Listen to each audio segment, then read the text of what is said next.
పోషించినందుకు కాపాడినందుకు వందనాలయ్యా, వందనాలు వందనాలు శతకోటి స్తోత్రాలయ్యా, వందనాలు వందనాలయ్యా శతకోటి స్తోత్రాలయ్యా. యేసయ్యా యేసయ్యా యేసయ్యా వందనాలయ్యా, నీ ప్రేమకు వందనాలయ్యా, యేసయ్యా వందనాలయ్యా, నీ ప్రేమకు వందనాలయ్యా. అందరూ కూడా ఉచిగా మొదటి చవలు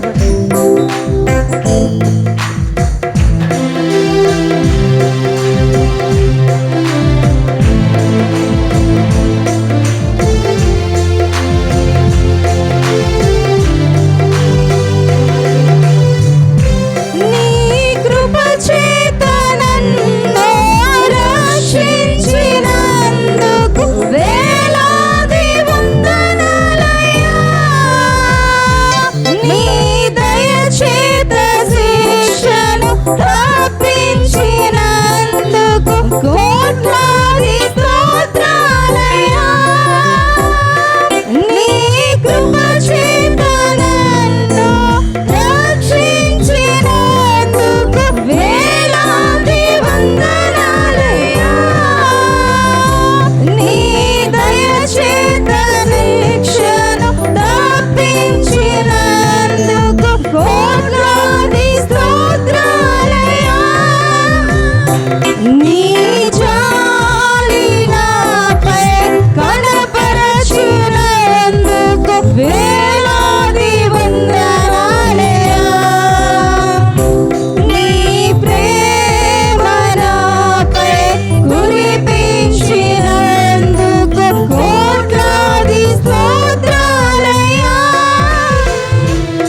లేఖనం కూడా ఉజ్జీవముతో ఆ దేవుడి వైపు చూద్దాం. అని పరిస్థితి ఎలా ఉన్నా కూడా దేవుడు ఈరోజు మీ జీవితంలో గొప్ప కార్యాలు ఆయన చేయబోతున్నాడు. ఒకవేళ వట్టి చేతులతో వచ్చి ఉండొచ్చేమో, కానీ తిరిగి వెళ్తున్నప్పుడు ఒక గొప్ప మార్పుతో, గొప్ప విడుదలతో, గొప్ప స్వస్థతతో ఈరోజు మనం తిరిగి వెళ్ళబోతున్నాం. నమ్మకముతో దేవుని వైపు చూసి ఆరాధన చేద్దామా. ఎంతో మంది ఈరోజు రాలేకపోయినను వచ్చిన మీరు ధన్యులండి. 1000 దినములు గడుపుట కంటే దేవుని సన్నిధానంలో ఒక్క దినము గడుపుట ఎంతో శ్రేష్టమైన మాట ప్రకారం ఈరోజు వచ్చిన నీ జీవితంలో ఆయన గొప్ప కార్యాలు చేయబోతున్నాడు. ఆయన సన్నిధానం వెతికి వచ్చిన నీ జీవితంలో ఆయన కార్యాలు చేయబోతున్నాడు. ఆనాడు దావీదు దేవుని సన్నిధానం వెతికాడు కాబట్టి గొర్రెల కాపరిగా ఉన్న అతని జీవితము గొప్ప రాజుగా, రాజసింహాసనం అతనికి ఇవ్వబడింది. ఈరోజు దేని పనికి రాని జీవితమైన మన జీవితంలో దేవుని ఆహ్వానించినప్పుడు, ఆయన ప్రసన్నతని ఆహ్వానించినప్పుడు ఆయన గొప్ప కార్యాలు చేయబోతున్నాడు. అందరూ కూడా పూర్ణ హృదయంతో దేవుని వైపు చూసి, ఆయన వైపు చూసి ఆరాధన చేద్దాము. హల్లెలూయా. తండ్రి దేవా, తండ్రి దేవా, నా సర్వం నీవయ్యా.